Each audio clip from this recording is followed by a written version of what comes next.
Hello and welcome to our week of Rugby League, very proudly brought to you by Winfield, and an action-packed week it's been. Starting last Wednesday night at Leichhardt Oval, the clash in the National Panasonic between Parramatta and Illawarra. We'll bring you all that action, as well as the Saturday match of the day, Balmain and Cronulla, and all the highlights out of Brookvale Oval last Sunday, the State Bank big game, Warringah versus Parramatta, and of course all the action from every other game involved in Series 4 of the Winfield Cup. But first, our week started last Wednesday night at Leichhardt Oval, the clash, the Eels against the Steelers. The Illawarra team, Macklin Shaw at fullback, Kelly, Hardy, Carney, Saunders, Kissel, Haddocks the captain, upfield, Worthington, Carberry, Cole, a young player I've never seen go around, Bolt and Walsh, and the coach of course is Brian Smith. The Parramatta side, a number of injuries, a number of players out at the moment. There's Atkins at fullback, Chalmers, Muggleton, Ella, Tayakarangi, I'll get that right, Jackson, Eden, Laurie, Setri, Wynn, Lillis, Sharp and Bugden. Of course, John Money is the man in charge. Great opportunity for Illawarra to start the game well. I'll be expecting them, especially with the pack that's been selected by Parramatta, to play it pretty well up the middle of the rucks, and especially in the first two quarters. And Perry Haddock, very crucial, a big kicking game from the little Illawarra skipper. OK, well, Haddock's the first man to receive the ball from the kick-off. Macklin Shaw, the only man with a hyphenated name in Sydney Rugby League. And he's buried pretty hard there. The Parramatta forwards came in pretty strongly with Muggleton to assist. And, of course, Muggleton's forward size and has put in a fair stint in the forwards for the Parramatta side. I don't think they're going to stick around long here. It's back to Macklin Shaw from Haddock.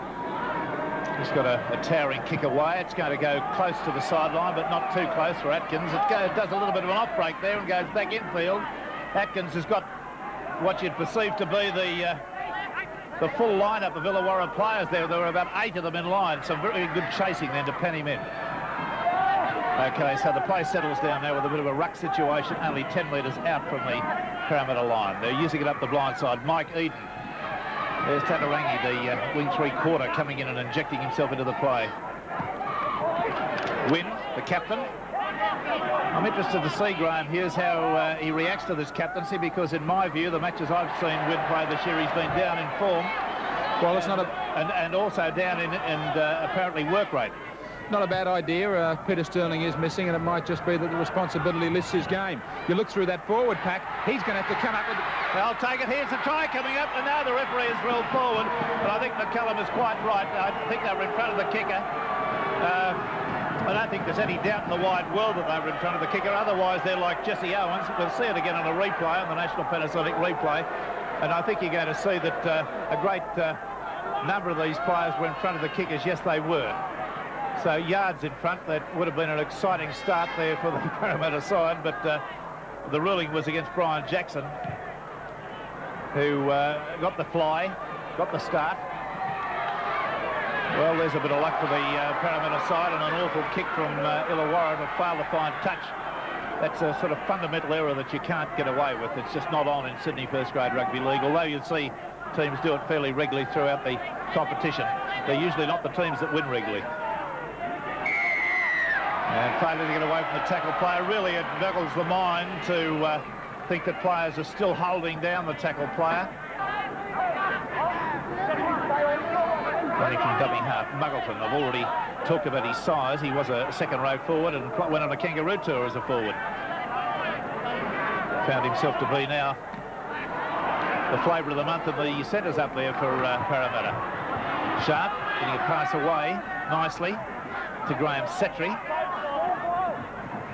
Play the ball. Muggleton again, very involved. Gets a pass back into Laurie. Laurie's on the surge.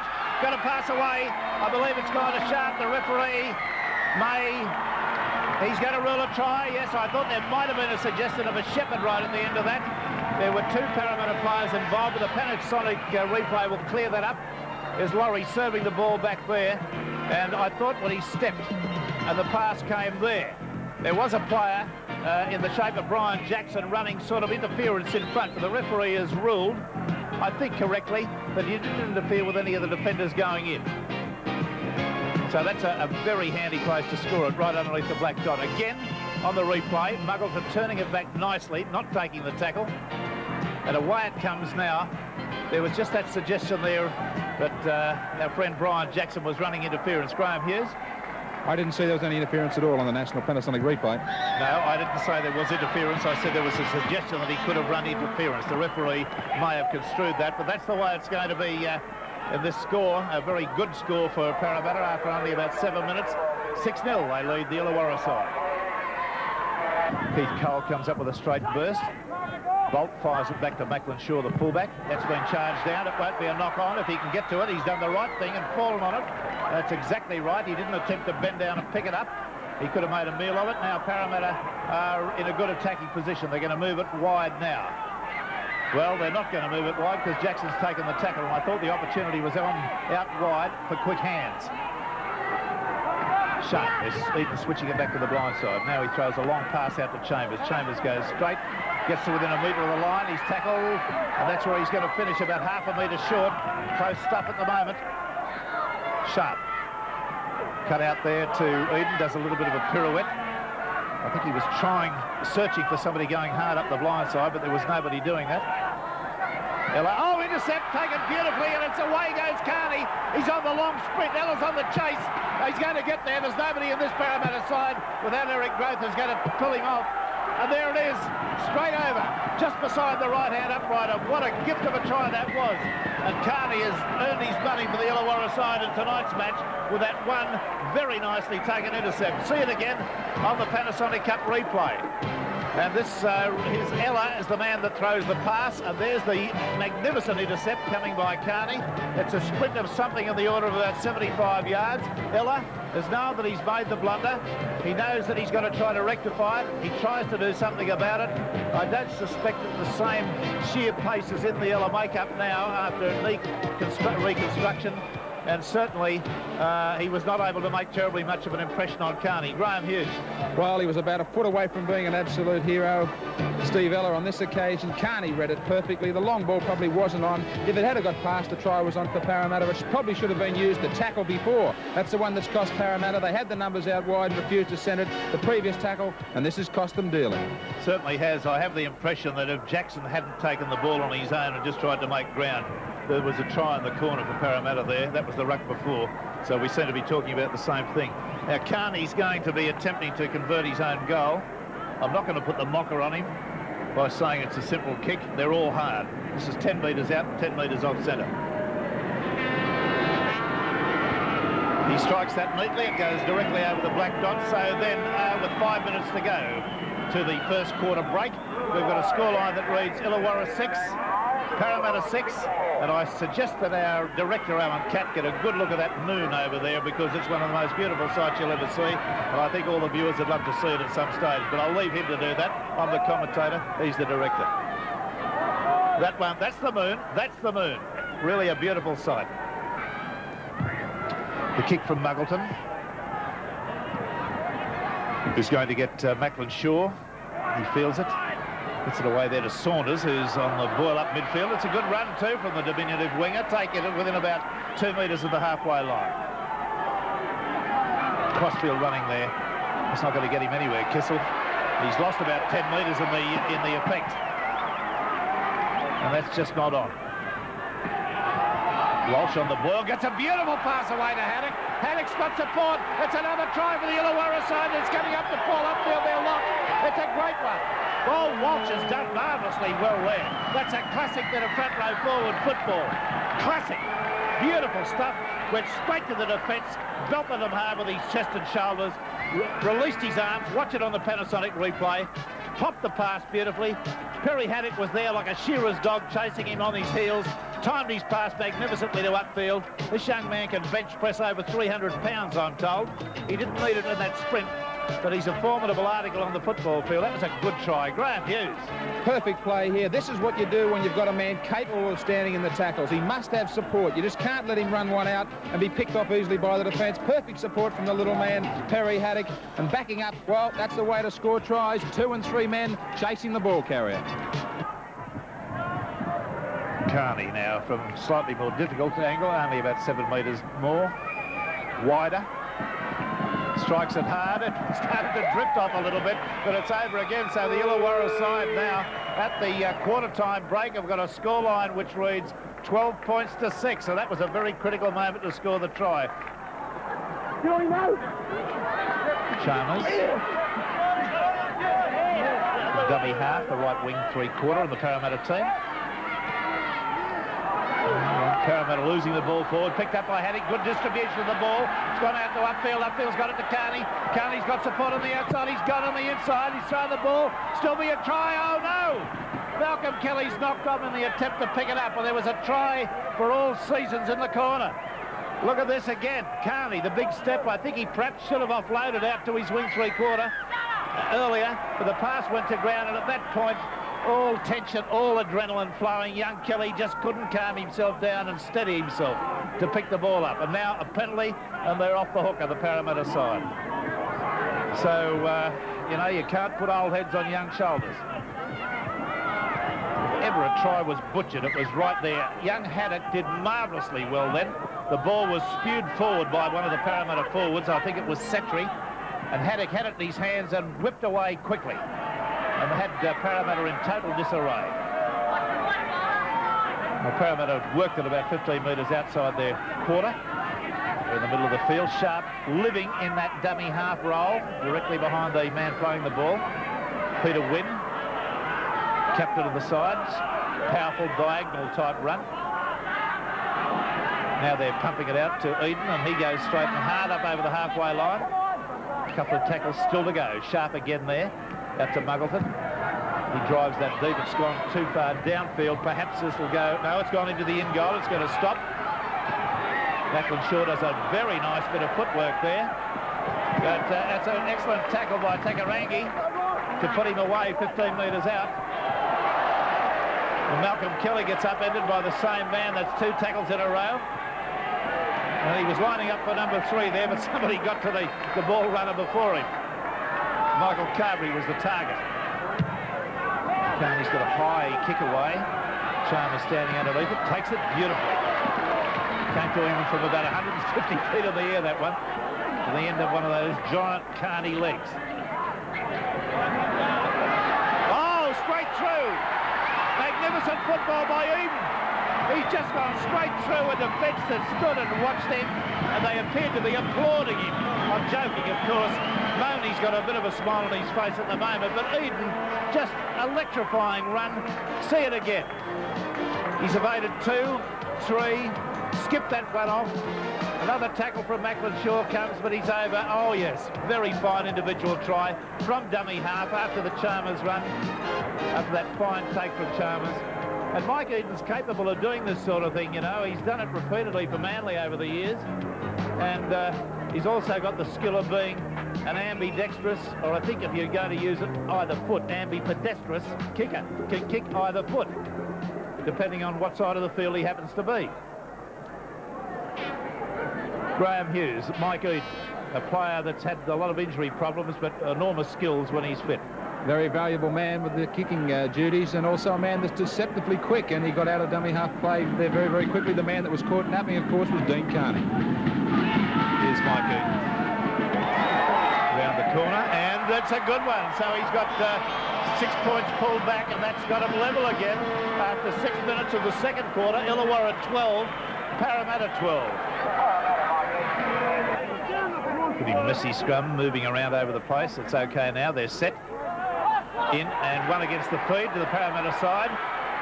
Moving it out quickly along the line to Muggleton. Muggleton steps, goes back on the inside, looking for an inside runner. Couldn't get his arms free to dispense the ball. There's another penalty, and a stupid one. Macklin Shaw's got 5 minutes in the sin bin. He also ought to have printed across his forehead, "I am a Dumbo," to do those sort of things near the goal line.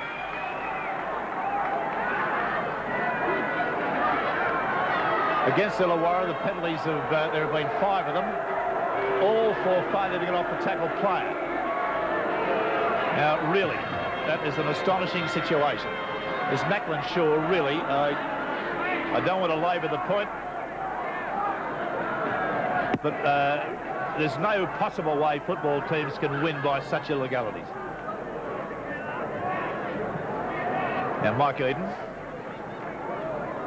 usually turns his back on the ball like that well-known French entrepreneur, Puyol Bear, of 50s fame. He's got that over too, so it's a pretty costly exercise, and 5 minutes in the sin bin. 14 points to Parramatta, 12 to Illawarra, 9.5 minutes of the second quarter gone. Ball being kicked downfield to Macklin Shaw, the fullback. He's got support, got it to Kelly. Tatarangi came up much too fast. He was trying to slam him. And now there's shepherding against Illawarra, going behind one of his own players and impeding a defender. And really the litany of complaints, or the litany of errors that this Illawarra side make are astonishing. Michael Eden looking as though he's just returned from Balaclava. The bandage round the head looking very impressive. 3 goals from 3 attempts and a try. You can say what you like about this bloke. He's a very talented player. 5 metres outside the quarter. Most casual goal kicker I've ever seen. Just comes in and swings his leg at it. Look at this. There's another one. Count your blessings while you may. There it is. Read it and weep, Illawarra. 16 points to Parramatta, 12 to Illawarra. A critical other penalty to the Eels in that important last couple of minutes before the half-time break. The hard kick driven downfield. And well fielded by Atkins. He's bringing it out towards the quarter midfield. Only seconds to go.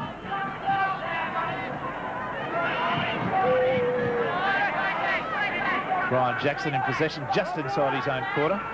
Bugden on the surge. Big, powerful, strapping fella. A gentle giant, not on the football field, but a very well-behaved, gentlemanly sort of a man.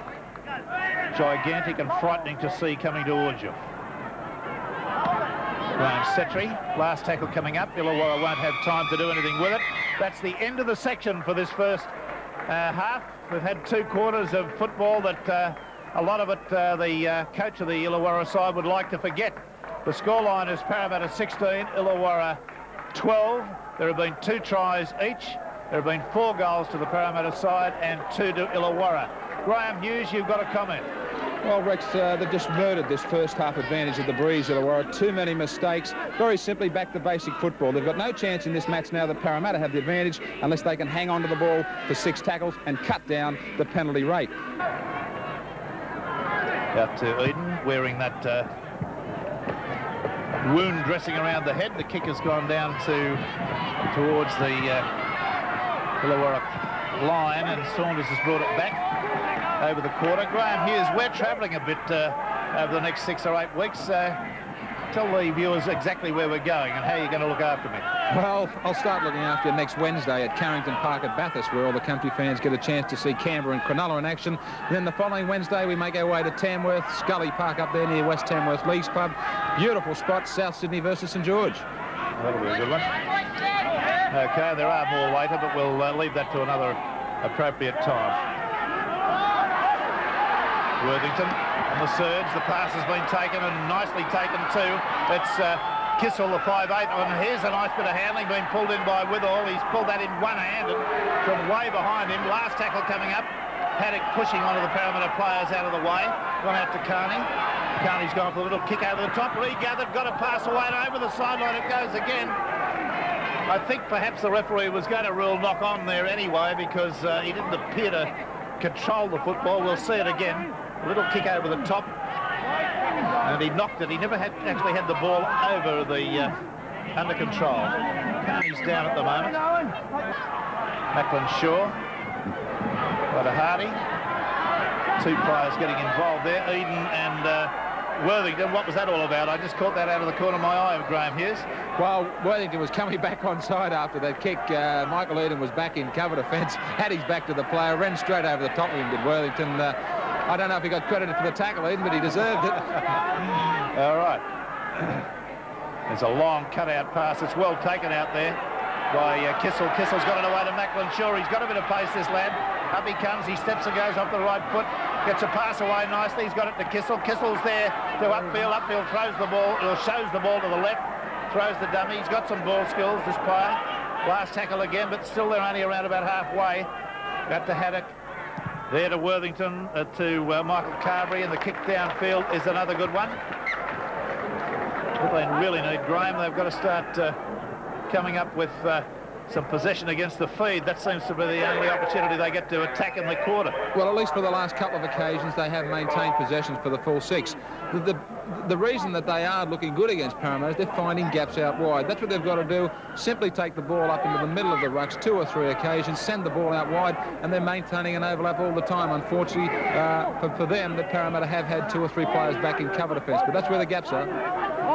Okay, we're watching a Parramatta back line with Ella and Muggleton standing up very shallow in the centres.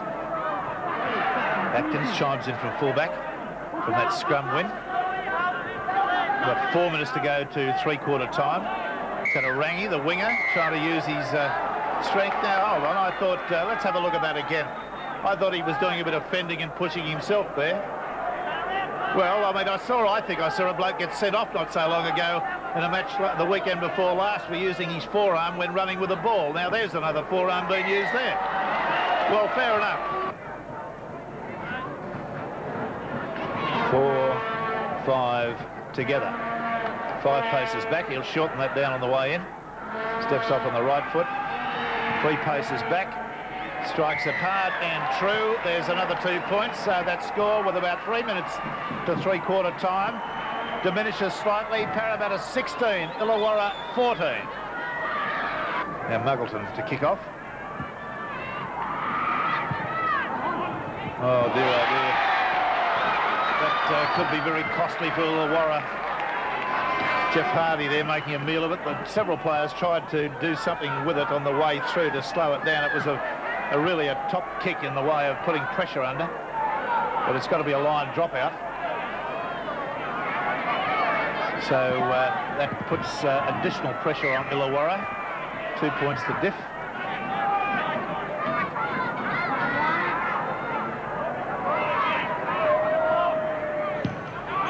Shaw goes the short route, straight upfield. That's the way to go. It's taken there nicely by Tatarangi. And he runs hard and straight and gets his comeuppance at the hands of Michael Carberry, midfield. They're moving it out to the left.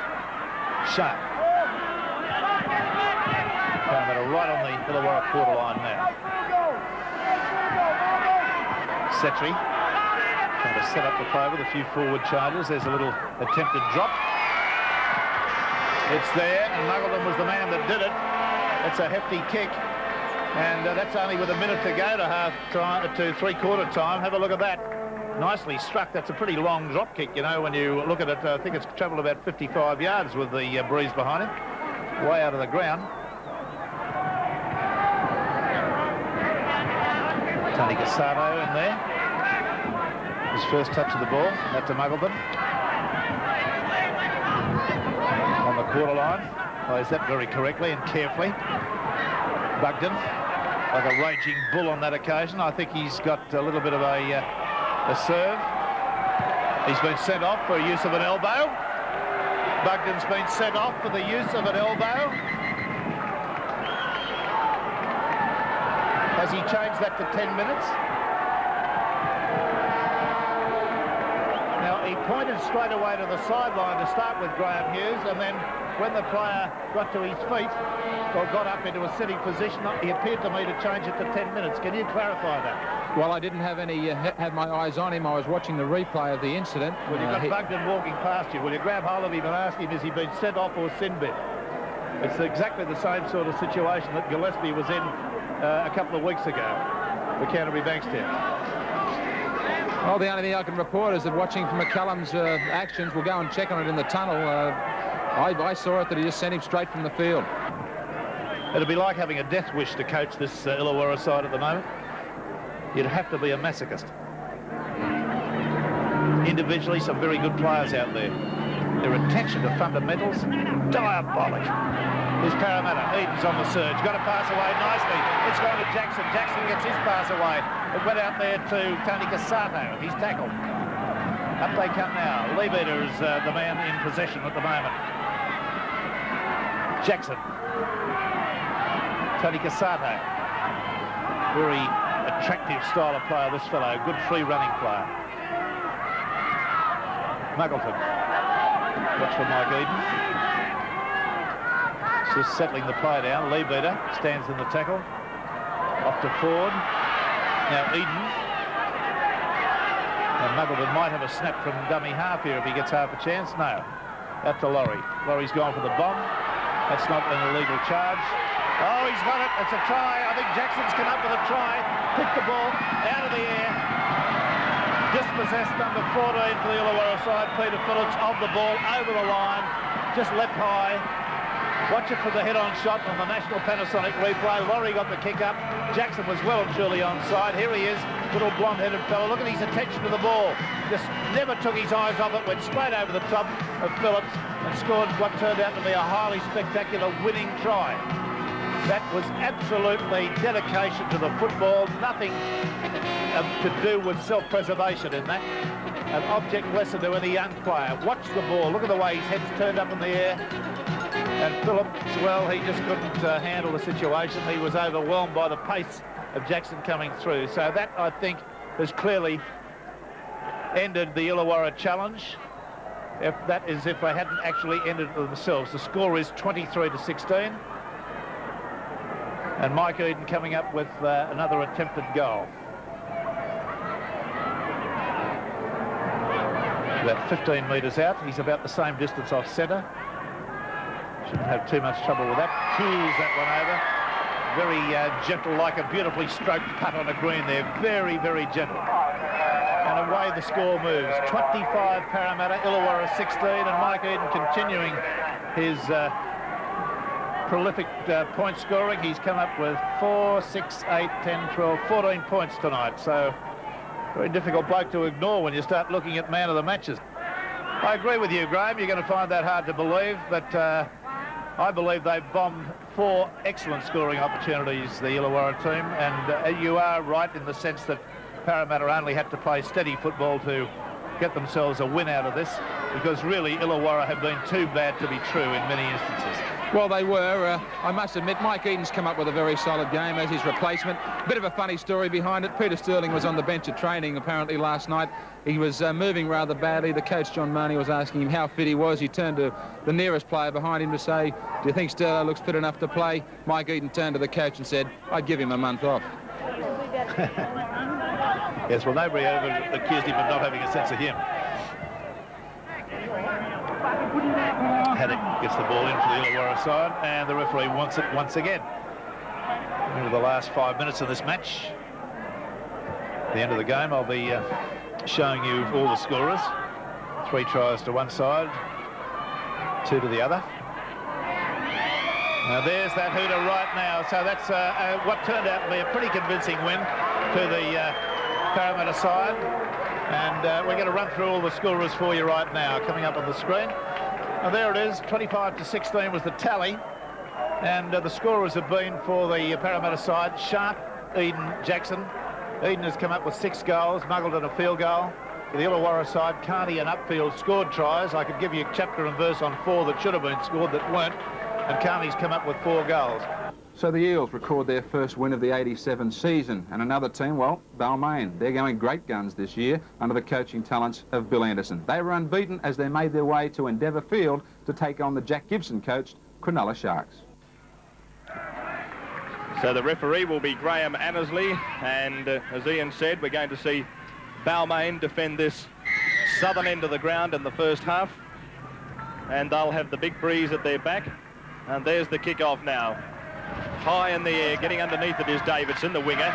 You see the way he took that there with his back to the goal line, really, and made sure that there was no chance of knocking the ball on. Now there's Wayne Pearce, his first run of the afternoon. Met some solid defence there up there quickly. McGaw, and also involved in the tackle was Craig Diamond.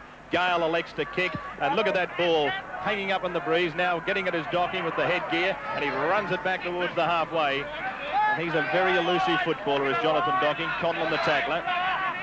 Now Cronulla, we haven't seen them this year on ABC television, but they've been in good form. They came back after a first-round loss when they were defeated by Canberra at Seaford. They defeated North here at Endeavour, and then defeated St George at the Sydney Cricket Ground last Sunday afternoon. And David, the Cronulla Sharks officials, they feel that they could have won that game down at Seaford Oval. Well, there was never much in it, of course. It was only a couple of O'Sullivan tries late in the match. A loose pass. This could be dangerous. Diving on that loose ball, Ronnie Quinn. His first season at Cronulla since moving from Parramatta. The hurried kick. He got it in, though. And now Gary Jack, his first touch of the ball. He runs it back. That's the halfway line as he tries to get inside Speechley. He's got a pass away. That's Neil. And Neil can't get away from the next man, Michael Wicks, coming up. The big prop forward takes him to the ground. Elias cuts out Hemsley and finds Sirinen. The big youngster goes ahead. Elias again. This is Clark, the other prop. And he's tackled 10 metres inside Cronulla's territory. About 15 metres in from this, which is the western touchline. Now a good ball from Pearce finds Davidson. He almost ran out of space, and good tackling from Coleman.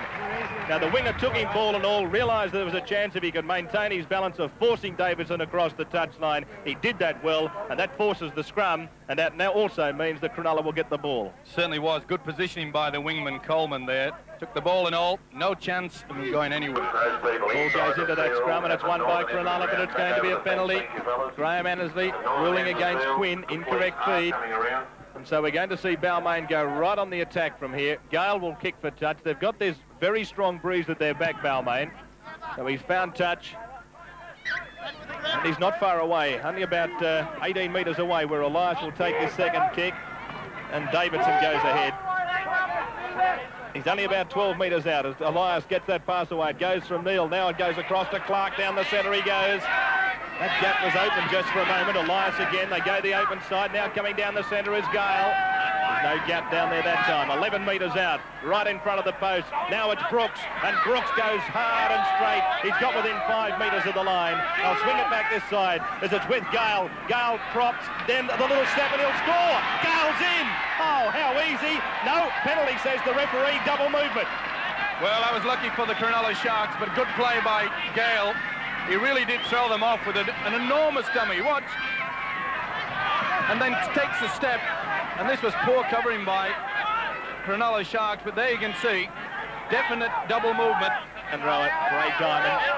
Midway, half and quarter line. Cronulla's end of the field. Sorensen going down the centre.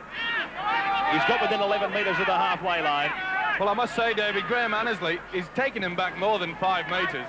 More like 10, if you ask me. He's certainly giving both sides a chance to get the ball out wide. Now here's Gary Jack running the ball back across field. Back on the inside he comes. Another great runner. What a contrast of styles, though, between Gary Jack, who we're going to see today, and now we'll see a penalty against Cronulla up inside the 5. And the contrast of styles with Gary Belcher, who we saw last week, an elusive stepping sort of runner, and Gary Jack, who seems to have an ability to not only step, but he brushes out of tackles. He doesn't seem that strong, but he gets straight through the tackles without hip movement. Yeah, he's more of a wriggler, and he certainly is effective. But interesting that that penalty that Annesley gave there, Balmain were playing the ball on the 10-metre line within their own half. Cronulla were taken back to the halfway line. That really surprised me. I'm not surprised he got them for offside. It's only 5 metres, not 10. So Ross Conlon from 52 metres out, almost in front of the post. I nicknamed him Radar Boot a few years ago. And if the radar's working, which it should be today because it's a cloudless sky, he won't have any trouble with this. He's by far and away the best kicker in the Sydney competition. 52 metres out, right in front. There's the kick from Conlon. It's going to hit the upright. Well, it hit the post, in fact. But you don't go much closer than that than kicking goals. And that's Mark McGaw running it back across, trying to link up with his outside backs. He's got that pass away somehow towards Staines. I don't really think he had to get that ball away, and Staines has tackled only 18 metres away from the Cronulla line. Well, let's go back down to the sideline and see what Ian Hansen has to say. Look out for some big hits from David Brooks. Jack Gibson and Ron Massey rate this man the biggest hitter in the game for 1987. Well, David Brooks really has built himself up in recent seasons. I remember when he first came down to Sydney, I think he was about 13.5 stone. He must be up around the 16 stone mark. I know there'll be a lot of fans of David Brooks watching us in Walker and Tamworth this afternoon, especially all his family up there in Tamworth, and they'll be expecting a big game from him. Balmain have the ball. That's Conlon who's tackled, and going from dummy half is Gardner. He has put some weight on, some strength, hasn't he? Especially if he getting started for this season. A lot of supporters there at the Rosary College in Tamworth, in fact. And there's David Brooks tackled 10 metres out from the quarter line. Down Cronulla's end of the field. It's with Gale. Gale's pass finds Clark down the centre. He can't offload to Hemsley back on the inside. The last tackle against the Tigers as it goes out towards Neil. Neil holds his pass up. Look at Pearce come onto that ball. He got it back to Neil. Neil links up out wide with Gartner. Gartner going down the right wing. Can he get his ball back on the inside? He's trying hard. He's held up. And that will be a handover. Well, that was a great run by Pearce. The ball was held up there, but let's not take away the tackling effort of the prop forward, Michael Wicks. That really was a good low tackle. You see here, Pearce comes through, and Wicks went low. He took all the momentum, and believe you me, Pearce was coming at 100 miles an hour. Cronulla's territory. Elias blindside comes Sirenen, and Sirenen's beautifully tackled. That's good defence. Staines involved with McGaul. Elias from dummy half. He's got it away. That's Gale, and Gale trying to tiptoe a few more metres down towards the Cronulla quarter line. In centre field, Neil. On it goes from Brooks, and away it goes to Clark. Back on the inside comes Pearce. Fifth tackle registered against the Tigers. They're still 32 metres away from the Cronulla line. Now that's Gale again. Gale, the little chip and chase coming across is Quinn. Quinn dives, gets the ball. He's got a kick in the face for his troubles, but he saved the day for Cronulla. And Scotty Gale quickly across there, making sure that Ronnie Quinn's all right. You can have a look at this one again. This is the little chip and chase. It was a good kick by Gale and good tactics, but a courageous drop there by Ron Quinn. And he really did cop the lot, as they say. Accidental boot, I think he might have got. And I can tell you now that Scotty Gale will be probably one of the fairest footballers in the game. And he would have been very genuine in his concern for Ronnie Quinn when he looked over to make sure he was all right. Cronulla with the ball, midway half and quarter line, their own end of the field. At Speechley finds Sorensen. He's had a powerhouse game in the opening 20 minutes, 25 minutes of this game. Fifth tackle against Cronulla. Blindside they go. They're going to kick for touch, but it's way too long, or is it? No! What a super kick from Alan Wilson. My word, when that left the boot, just exactly what Steve-O said, that just hung in the breeze just enough to land inside the field of play and find touch 18 metres out.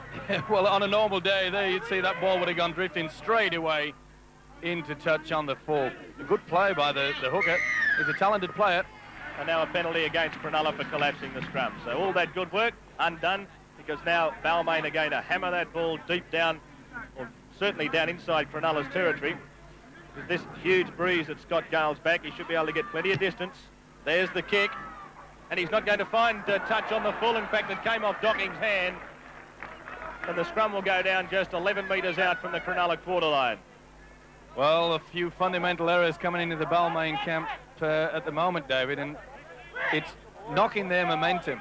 Neither side really have got themselves organised. You're finding that the three quarters are mixed with the forwards, and they've got to get that link working. Well, now Neil going from the base of the scrum has the ball. 32 metres out from the Cronulla sideline. Cronulla touch as it goes across now towards Jack. Out wide as Hanrahan. And Hanrahan has tackled 10 metres out from the quarter line. Jack into dummy half. Blindside comes Pearce. Now it's out with Gartner. And Gartner's tackled just outside that quarter line. Again it's Jack at dummy half. That's Clark. The big prop forward is tackled. Elias in a dummy half. Holding that ball out. Now coming onto the ball is Sirenen, but he held that pass up for too long. Certainly did, David, and it looked as Sirenen knew it.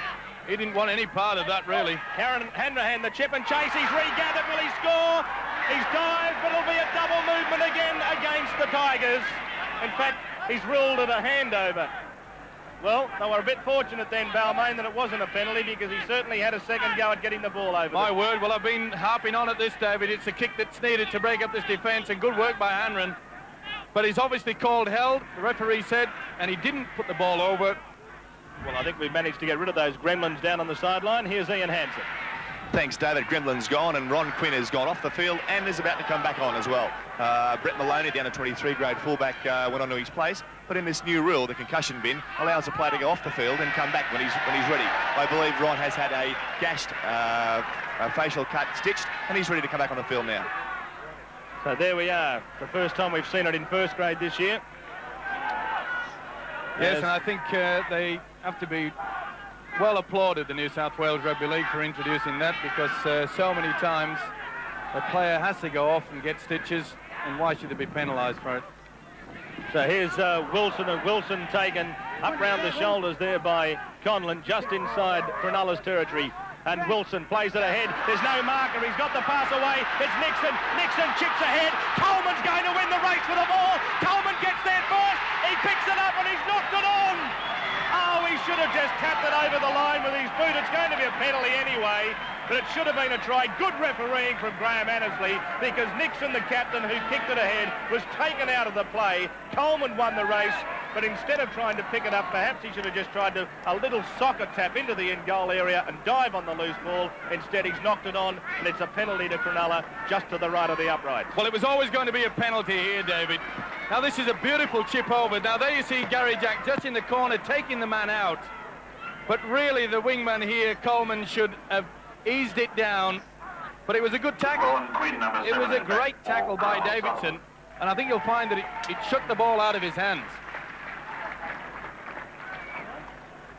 So Wilson with the chance to put Cronulla in front. Well, he fully deserves to kick this one, David, because that really was a good break by the hooker. See, they do have brains, some of them. Well, of course, he did start in the second row. Here comes Alan Wilson. Into this breeze, moves in. There's the kick. That one straight over the black and blue dot down here, and the Sharks are in front. It's Cronulla leading Balmain by 2 points to 0. Let's go down to the sidelines. Ian Hansen. This boy, Wilson's going to be one of the finds of the season. There's nothing he can't do. I'm sure he's a Jack Gibson of all trades. He runs well from dummy half, kicks goal, finds touch. I'm sure he's going to be a super player and a find for 87. So the penalties there, Cronulla 8, Balmain 4, and that's really helped Cronulla's cause undoubtedly in the last quarter of an hour or so as Nixon makes a bit of a break. He's down over the quarter line. That's bad defence that time from Balmain. Good running from the Cronulla skipper as it goes to Staines, and now it's with Speechley. The pass goes from Diamond. It's knocked down. It stacks on the mill, and Cronulla come up with it again. Diamond to play it. Speechley will send it the open side. It goes to Sorensen. And Sorensen still going. Look at those legs go. Gee, he's strong. He's held by two big strong men, and yet he's still gained about 4 or 5 metres. Quinn, the ball comes out down towards McGaw, and McGaw's tackled. He's only about 16 or 17 metres away. Now the ball, this will be a penalty. Played the ball. Clark made no attempt whatsoever to get away from the ruck area, and that's what the law book says. Now look at this. Well, once again, we've seen Clark. Now he's supposed to roll away, not backwards, but to one side, to allow the side in possession of the ball to play the ball. And I tell you what, Paul Clark must be getting very close to finding himself at least 5 minutes in the sin bin. Well, that's 2 penalties are given away in the last couple of minutes for similar offences. In comes Wilson, there's the kick, and he's got it. It's 4-0 in favour of Cronulla. Well, they always talk about little leprechauns coming in and doing little things, but I'm certain that all of the Irish supporters down here in Cronulla land are pretty happy at the moment because Cronulla are leading Balmain 4-0. Coming across, coming down the centre this time is the big prop forward Wicks. 6 metres out from the quarter line. That's Staines. Staines, he got away from Hemsley. Now that flick pass up in the air was taken by Quinn, and he's been hammered into the ground. It's gone loose, and I think you'll find that Balmain have got it. So they'll be very keen to put points on the board in the closing minutes of the first half, and here they'll come. Right in front of the sticks on the quarter line, and I'm certain that Wayne Pearce won't panic and go for 6 points. He'll just say to Conlon, let's go for the 2. My word with this strong wind, but panic football by Cronulla when they don't need it, David. It really is bad play there, and I know this Wilson is an enthusiastic player, as well as Dan Staines, but they don't have to throw out silly passes like that. Not in your own half, not in your own quarter, with just minutes remaining to the half-time break. They'll get a nice little serve from Big Jack, I'm sure. So here's Conlon from just outside the quarter line, almost in front. Chance to make it 4 points to 2. There's the kick. No mistake from Ross Conlon. And so, with only a minute or so to go in the first half, Cronulla are leading Balmain by 4 points to 2.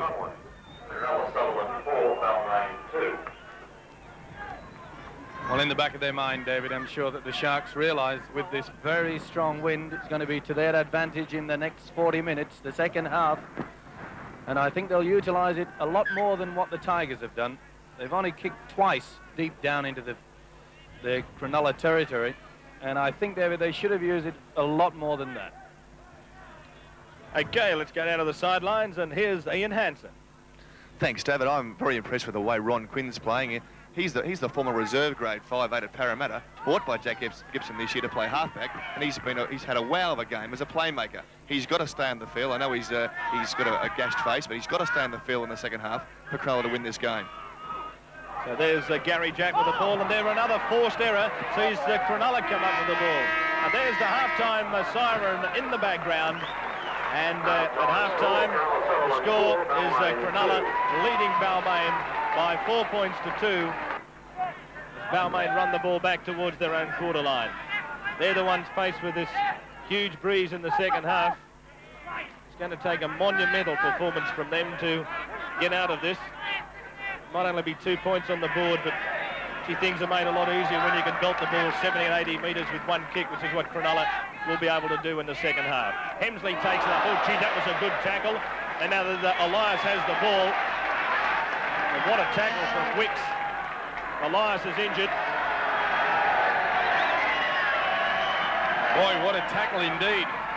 Have a look at this tackle. Oh, talk about the marbles rolling. Here he comes, Wooshka. Oh, and Hemsley knows he's been tackled. And Benny Elias knew as well. So Elias getting to his feet on the quarter line, getting the water bottle. Dearie me, there's some real crunches going out there. And that's Sutherland in the dummy half. And that's Gale. And Gale immediately puts the little chip and chase over the top, and it's Pearce who's regathered. And he's got the pass back to Gale. Gale going down to the quarter line. He's got Jack in support. Does he need him? No! Magnificent tackle from behind. The ball's in the end goal, still loose. It's dived on. It's a try. It's a try to Balmain. The ball's come off a Cronulla foot, and John Davidson has scored. Well, that was tremendous football by the Tigers. They sprung to life there. And once again, Davey, we've been talking about this chip kick. It held up beautiful there for Wayne Pearce to snatch it. Gave it inside to Gale, and I think you'll find a lot of talk about this one. It looked a little bit forward. Now, Gale should have looked for his support. He's run down well, a beautiful tackle there by Coleman. And the ball, well, I think you'll find on that replay, that came off a Balmain player. I think you'll find Gavin Hanran is the man. Beautiful chip kick. Now watch how it just stands up. Pearce gets to it. Now it's that pass, there's a lot of doubt about it. Now there you see Jack in support. Gale doesn't even want to look at him. He thinks he's got the pace. There you see Coleman, magnificent tackle. Now that's a loose ball, and he didn't. He kicked it through. Correct ruling, David. There's the attempt at extras off the post, and in it goes, and it's 2 more points to Balmain. And so Balmain lead by 8 points to 4. If there is going to be a lot of talk about that one, Steve-O, it'll be right back when the chip kick occurred, because I can bet you any money you like that Pearce was a metre in front of Gale when he kicked it. Gartner, Neal, out wide it goes from Clark, and away it goes from Gale, and Gale beautifully taken, ball and all. Super tackle from Dan Staines. That's his 15th tackle. He really has had a big game in defence, and there's the kick from Neal. It won't find touch, or will it? Yes!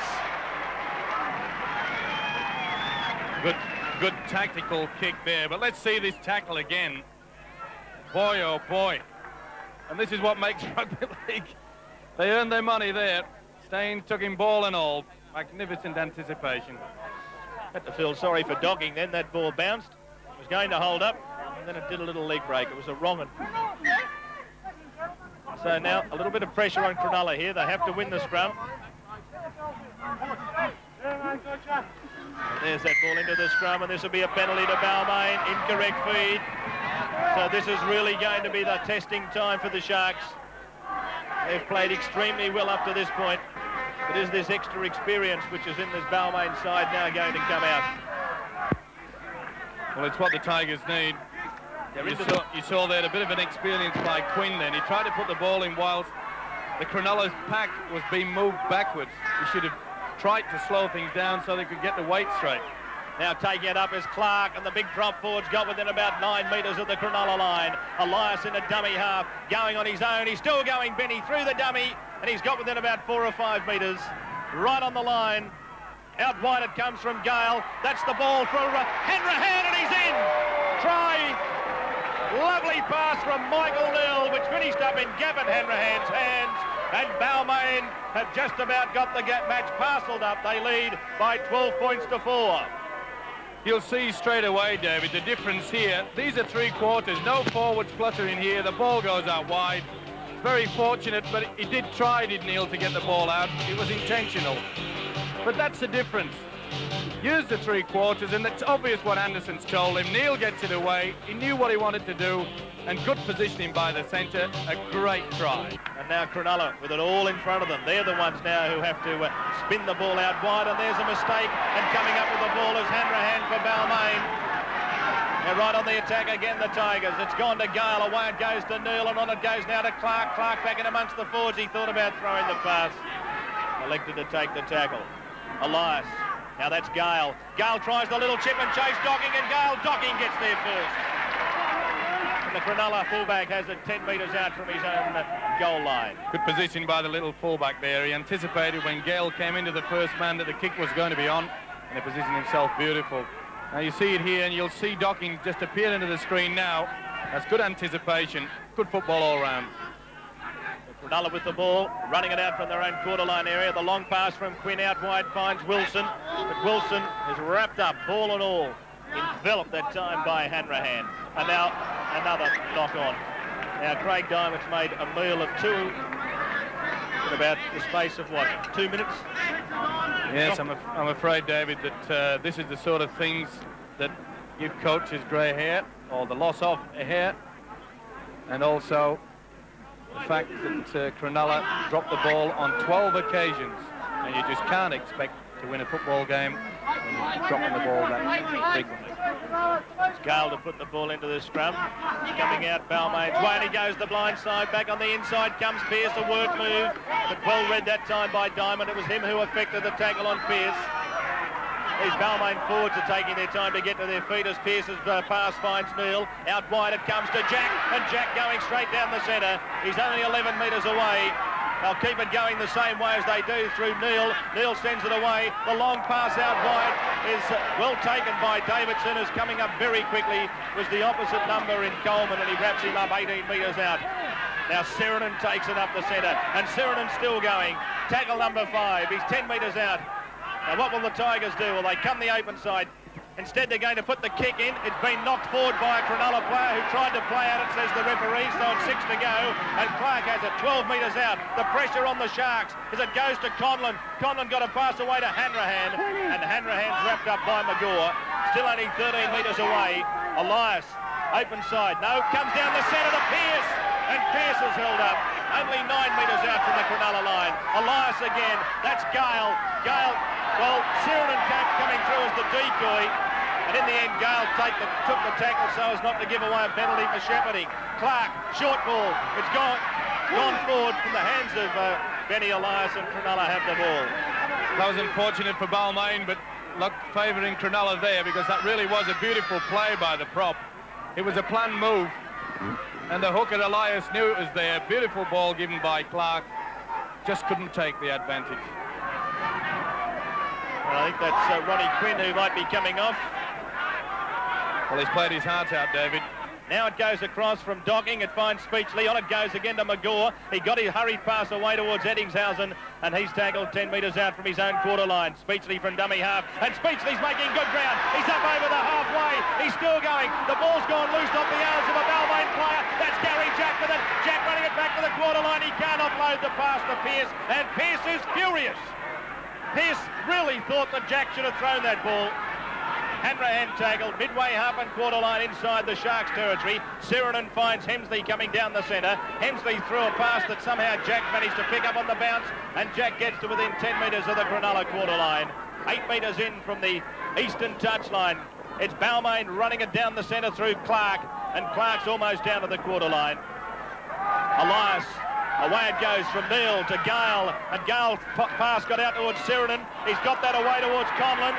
Conlon is tackled just outside the quarter line, and he's knocked that on as he went to get up and play it. Well, Conlon appealing to the referee that he was interfered with while trying to get up. And he says, keep your mouth shut, son. I'm the guy that's in charge. Lucky not to get away with without a penalty there. There's the interesting one. Look at that. Cronulla, 3 tight heads. The Balmain hooker is Benny Elias. I don't think Benny would be too happy.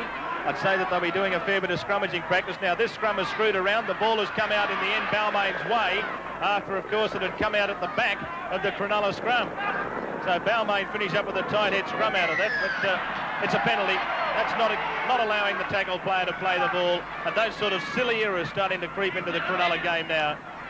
Lot of frustration, David. Here you see Neil being squashed through there, and Wilson trying desperately, and of course Michael Speechley, but it's Wilson laying right over him.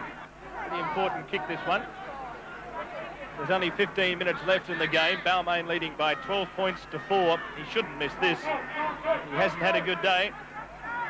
Laurie Nichols in the background, the famous Balmain barracker. There's Conlon's kick, and he's got it. Another penalty goal to Ross Conlon, and Balmain are now leading Cronulla by 14 points to 4. 15 minutes left in the match. So this is Cronulla's chance to get back in the game. They must score tries, or at least score 1 to get themselves back into it, and they won't get many better opportunities than this. And there goes Diamond, getting within 9 or 12 metres of the line. Into dummy half as Davies. Davies going on his own. He's pulled down by Clark. Now Miller moves to dummy half. Miller will go the blind side. He does. It goes for Nixon. On it goes to Wilson. Wilson can't get his pass away. He's trying to force his way over, and he's held up. He's only about a metre or so away. From dummy half goes Miller. Away it goes to Nixon. On it goes to Diamond, and Diamond's in. Try! That was good play by Cronulla. It was very tight on the blind side. Good lead-up work by the hooker, Alan Wilson. He's really had a good game. But Diamond finishes it off. And you'll find that it's Miller. Now, here you see the run from Miller. Slipped the ball away. Now, Nixon was inside, and it pops up. And just at the last minute, the ball gets down before the corner flag goes. This is really good play. Good thinking by Miller, just back only on Wednesday from England, signed by Cronulla from Hull Kingston Rovers, and you'll see that the ball is just there. In a couple of seconds, here it goes, and that's where the touch judges are so important. Moving in. There's the kick. It's swinging out. It's coming back, but not enough. Well, a great attempt. He was trying to use that breeze to bring it around. So the score remains at Balmain 14, Cronulla 8. But this game's far from being dead and buried. Certainly is, David, and I'm sure all those anxious guys out there that probably taking this game on the footy tab as a draw. At 14-8, still in with a chance. One particular guy up there, Jimmy Gavin, is a Scotsman. He hates losing money. Cronulla Shark runs through him. He must be related to you, as the ball comes out towards Wilson, and Wilson goes one way, and he's tackled just outside the quarter line. Well, already we've seen the influence of Gavin Miller. Here he is in a dummy half again. On it goes out towards Nixon. Well, he's taken over the role that Ron Quinn was doing, certainly directing play from the dummy half. And I think you'll find it'll also go into the first man and try to do a lot of kicking and switch of play. And of course he'll allow Nixon to play a little bit wider now as the ball comes out towards McGaw. McGaw coming back in amongst the forwards. Now it goes to Sorensen. Sorensen going straight down the centre. They're almost back to the halfway, the Sharks. Last tackle, Miller. Miller puts the kick in. The ball's going to go out on the full, or is it? Yes. Just over the touchline on the full. Had to just hurry that kick a little bit.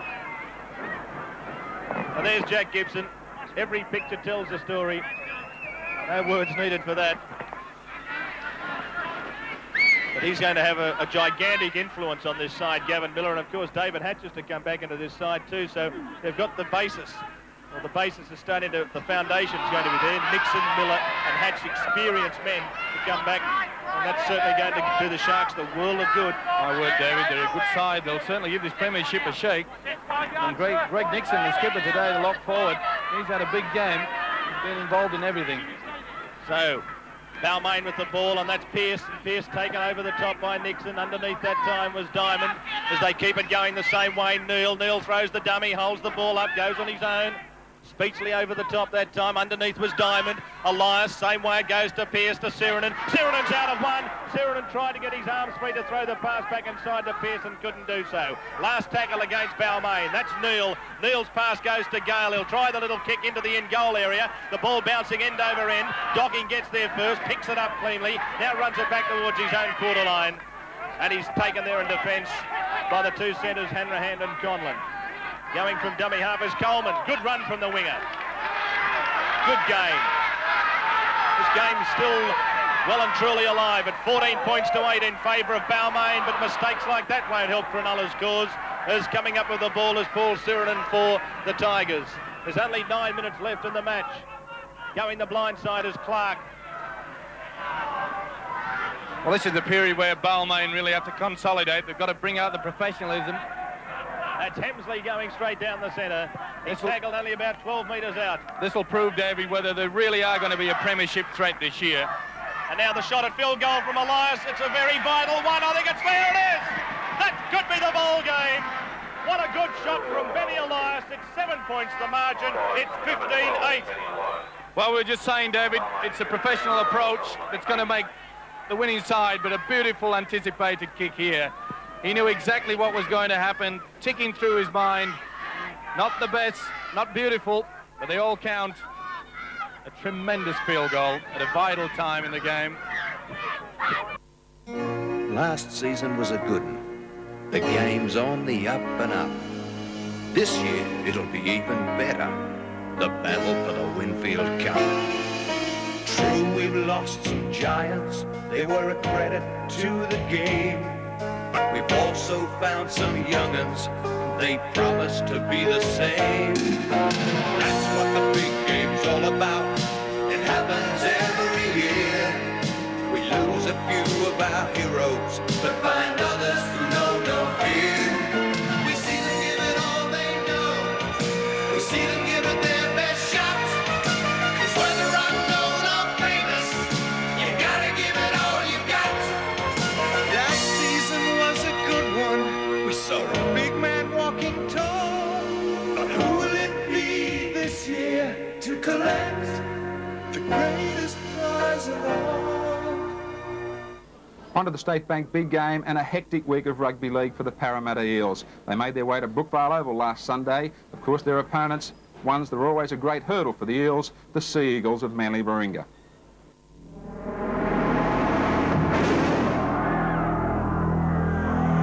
The State Bank Big Game presents the Winfield Cup.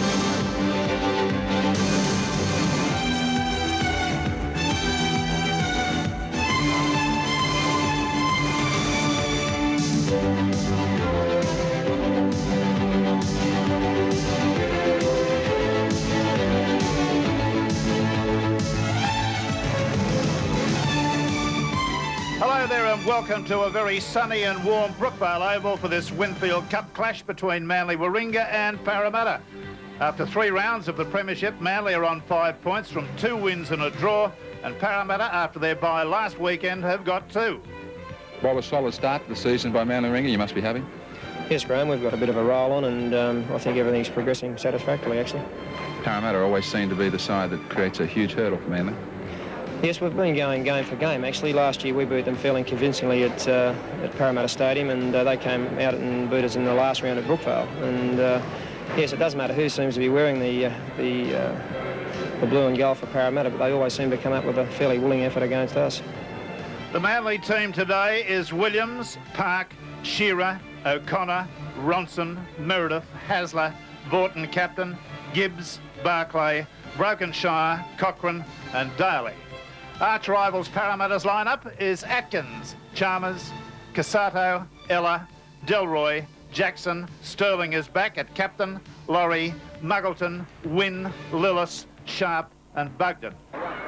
OK, well, emotionally I say Manly will win, but realistically it could be a very tough contest. Ronson's got possession from the kick-off and brought it back to the quarter line. The referee, of course, is Mr. Mick Stone, very experienced man, as you'd expect. Gibbs in possession, just over the quarter line, midfield.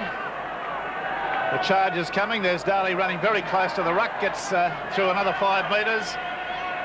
Cochrane will be living in that dummy half roll. A little bit of a knock-on or a fumble there. It's not a knock-on according to the referee. Vaughton gets a kick downfield. It's not a great kick, considering Manly have a lightish breeze at their back at the moment. Ella, the zip-zip man, I think that might be a little bit erroneous for him these days, the zip-zip man. I don't know that he's still got the same pace, and I understand reasons why. Jackson throwing dummies there, had Casato on the outside. This lanky young centre is a fine player. Win.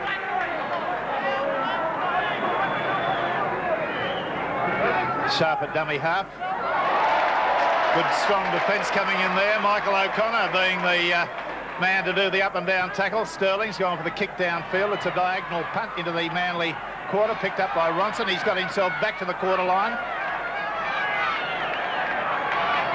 Meredith away to Williams, the fullback. Yes, there are the lower grades, and read them and weep if you're a Manly supporter, because it was both Parramatta 24-19 in the under-23s, and that horrendous score. And didn't they play well, the Parramatta reserve grade, 25-6. Oh yes. It's a lot of very nonplussed Manly supporters sitting around watching those two games. The kick downfield. Tony Chalmers, a very well-performed winger this year, going nicely. He's done everything asked of him this year. Just outside his quarter. Gibbs coming up there, watching him in the headgear. I'm no doubt that the referees will probably be keeping a little bit of a close eye on him too. Muggleton gets a nice pass away to Atkins. Atkins got it out there nicely on the wing, and is out to Chalmers, and he's up the sideline and taken into touch just about midway between the Manly quarter and the halfway line. Now there's the very good sprint and some good covering tackling coming across. Was he pushed over the sideline? The touch judge, having a good close look, puts the flag up. The referee didn't rule on that. It's in and out the Manly side. Hasler to Meredith, to Shearer. Shearer comes to Ella. Ella puts him down. Meredith, Williams, strong defence there. That's the Manly fullback. Some people are giving him the rap of being the second Edie. I think it's a bit early for that, Graeme Hughes. Far too early for that. You know, the man was one of the greats of the game, and that's a silly statement. Hasler, midfield, on the surge, up towards the halfway. Came under a head-high tackle, then a swinging arm. Out to Vaughton. Vaughton pops a pass to Meredith. Meredith's up on the fly. Kicks ahead. Has he taken out of the play? The referee may rule on it. The ball may stop. It's just going to stop at the end goal. Oh, there was a frantic chase for the ball, and Chalmers has saved the day for Parramatta. Chalmers saved the day. The replay there will show it, the State Bank replay. Meredith there, taken out of the play slightly. A bit of a shoulder charge, but of course the player standing in front doesn't have to get out of his way. He's got to go round them, but that's where the ball stopped, and Chalmers was just there to save the day. Still no score in the match. We've had 15 minutes. We've had plenty of action. 78 goals in 1986. Now that is what you'd call a real mess of goals. Manly in possession, just their own side of the halfway line. Barclay. If you're in doubt who Barclay is, he's not one of the best known players in the competition. You'll pick him out with that big blue strapping on the right leg. Gibbs forcing his way through the edge of the ruck on the halfway line. Cochrane, Hasler, Vaughton. Long cutout pass. That was a bit dangerous to Michael O'Connor. Michael O'Connor turns it back into Park. The young fella's doing everything well, everything competently. O'Connor up the blind side. Good step. And he's earned himself a penalty. Some of the Parramatta players on the blind side were having a little bit of a rest, a little bit of a, to use an Australianism, a little bit of a bludge, and O'Connor was quick enough to pick that up, that if they tackled him inside the area where they were, and Stone was on the job, he'd get a penalty. Park running crossfield, and the step again. Cochrane, broken share. Good strong running from this young fella who could become a very good player for this Manly team. Away to Gibbs. Just tried to get Meredith on the end of that pass. Couldn't get his arms free. Cochrane. Barclay, only about 4 metres out. It's gone to Cochrane. Cochrane gets it to Ronson. Ronson loses it. It's gone back infield. The referee says last tackle coming up. Now Vorton's adopted the first position on the ruck. It's an awful pass. Terrible pass, but the referee plays the advantage rule because Vorton kicked the ball ahead even though he knocked it on. Good referee. Muggleton on the blind side of the ruck.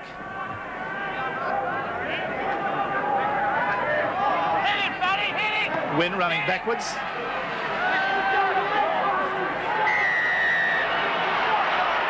And the referee, Mick Stone, moves in. Hasler was not Hasler, I think it was Vorton was appealing to the referee on that occasion for something.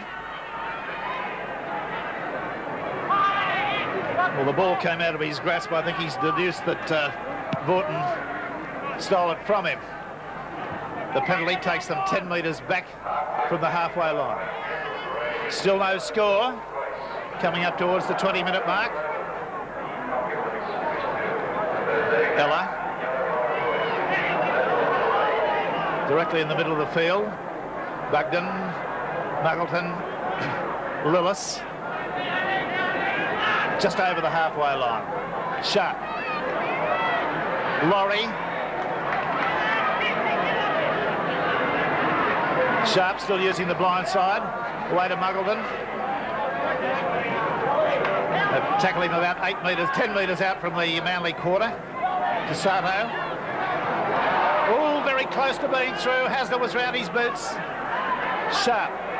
Sterling runs at the Manly defence. Little grubber kick being put in. I think he was aiming at the goalpost. And Williams was able to ground it in goal. That'll be a line drop out to restart the play for Manly. I got a distinct impression that Sterling was aiming directly at that left-hand upright then, trying to get a ricochet. Did you have that impression, Graeme Hughes?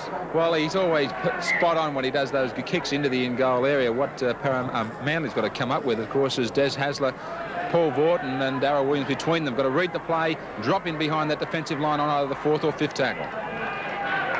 Casado in possession, about 8 metres out from the quarter.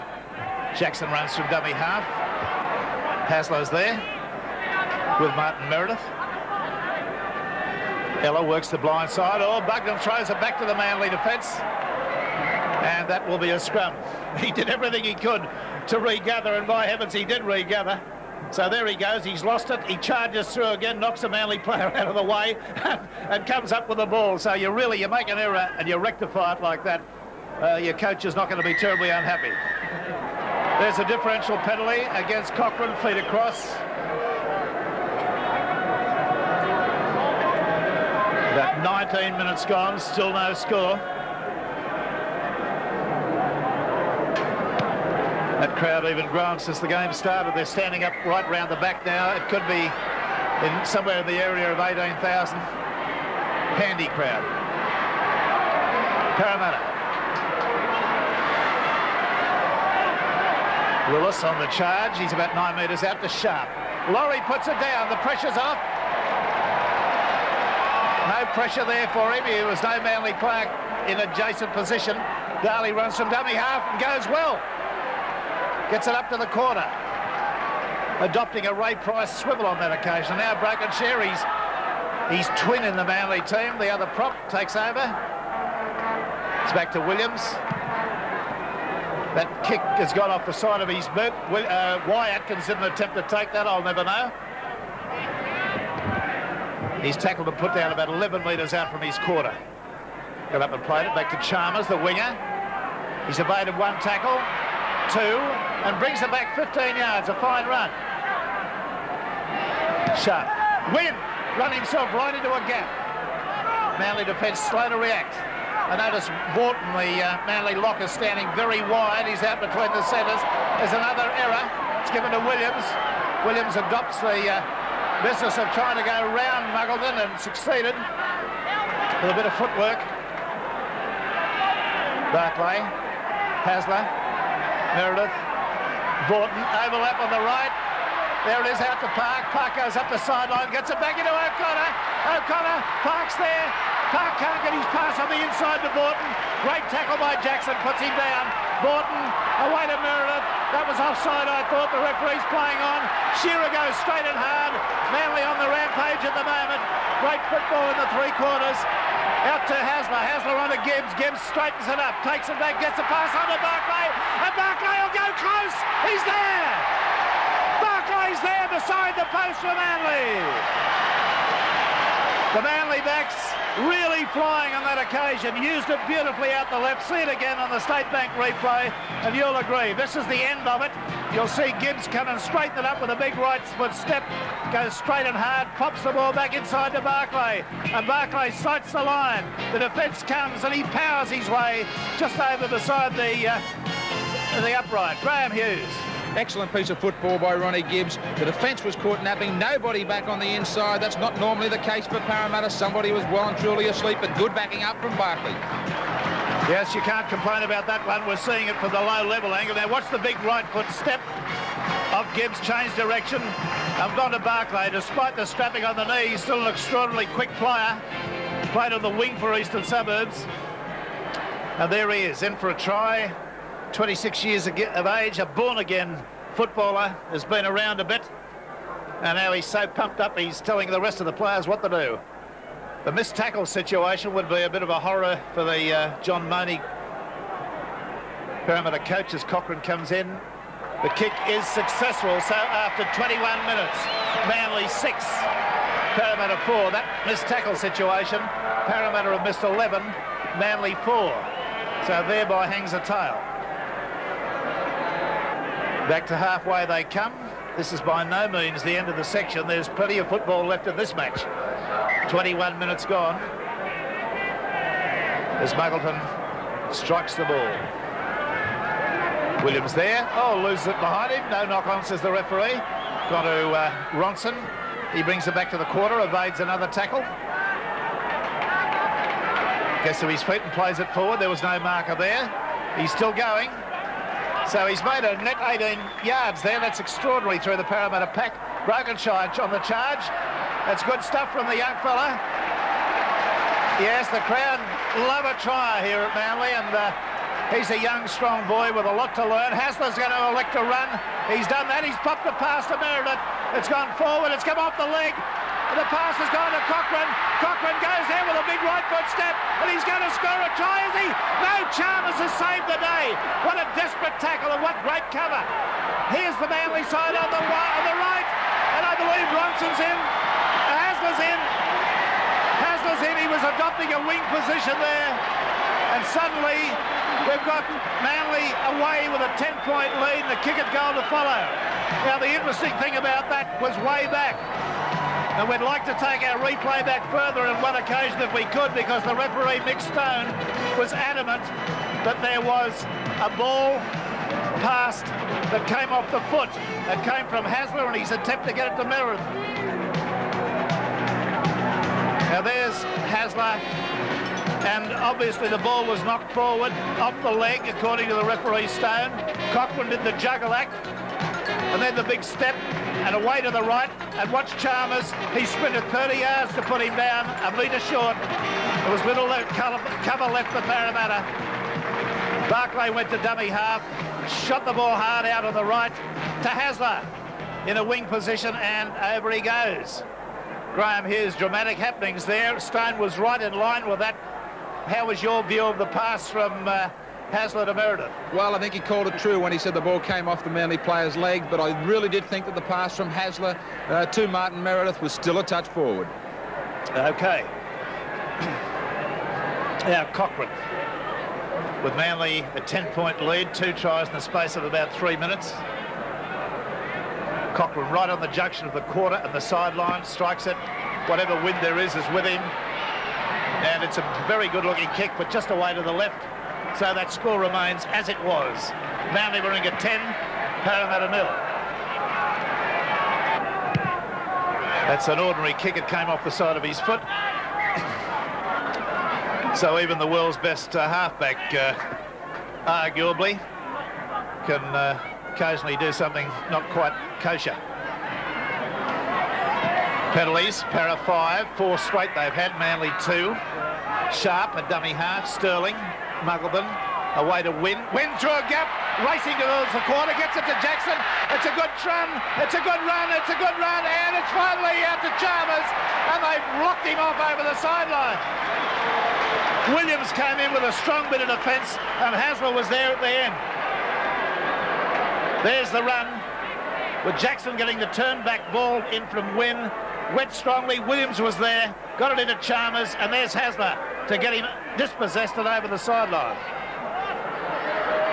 It's out the Manly side. Hasler, slow motion there. 10 minutes exactly to go. Manly leading 10 points to 0. And Hasler in need of succour. He's down. I'm not surprised. I think Manly were under a bit of pressure there during that wind break. And he might be just doing a little bit of play acting to give his team a breather. So close to their line. Yes, there's the scrum situation. Manly 4-1. The penalties, conversely, Parramatta's favour 5-2, and they've had the last 4. Now the Manly trainer the Manly trainer has been sent off. I'm glad I'm not reporting a Manly player being sent off, but the man who brings the messages and carries the water has just been told to, what's the old schoolboy expression, Graeme Hughes? POW. Or POQ, is it? I've forgotten. I'll leave it to you. Right. Parramatta 21 missed tackles in one half of football. Not quite a half of football. That's astonishing. Manly 5. Well, Hasler's okay. This is the first tackle. Oh, and Daly's given it straight back to them. Parramatta now in a good attacking position. Often happens after a stoppage in play, an extended stoppage. Sterling away to Muggleton, throws the dummy. Trying to come back on the inside there. Sterling away to Wynn, and there's a penalty. Wynn and Hasler. Hasler being penalised. They will have to take the kick at goal. It would be, in my view, very bad captaincy were they not to. So Muggo, as he's affectionately known, Johnny Muggleton, 1982 Kangaroo. Forward, back, and now forward again. A man of many parts and many talents. To take this kick from 15 metres out at about 20 metres off centre. The breeze, according to the flags at the southern end of the ground, is just a touch more than it was, blowing across his kick. But from there, if he aims just inside the left-hand upright, that will be sufficient. He struck that beautifully. It didn't deviate. It's a perfect kick. And with 8 minutes to go to half-time, Parramatta are on the board. Manly Warringah 10, Parramatta 2. Parramatta come up with a scrum win. We've got about 4.5 minutes to go. 10-2, Manly lead. Spinning it out to Atkins. Casato. Just trying to get on the outside of his man all the time, and that's not on. There's a penalty against Manly for inside the 5. Delroy, who hasn't featured much in the game today. That's the 6th straight penalty to the Parramatta side. Strange how the penalties run in different games. Now Hunt on the quarter. Lillis. 15 metres out. Sharp. Sterling. Muggleton. Wynn. Been in danger. Jackson's there. He's been let go. And again he goes very close to scoring. He's only about a metre out. Parramatta got Manly on the rack at the moment. There's a penalty. And 5 minutes in the sin bin to Martin Meredith for a professional foul. So Meredith off. That was for holding down the player, deliberately running offside, or some other conduct unbecoming an officer and a gentleman, a metre from the line. You're watching the replay. There's Meredith. Wrestling with Jackson. And patently making a meal of it. Moves in now. Struck that well. So Parramatta not in such a parlous state as they were 10 minutes ago. With about a minute and a half to go to half-time, it's Manly 10, Parramatta 4.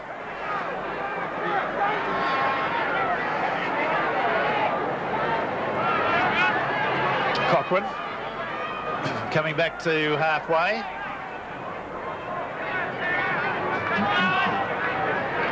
Vaughton asking the referee, Mick Stone, some questions.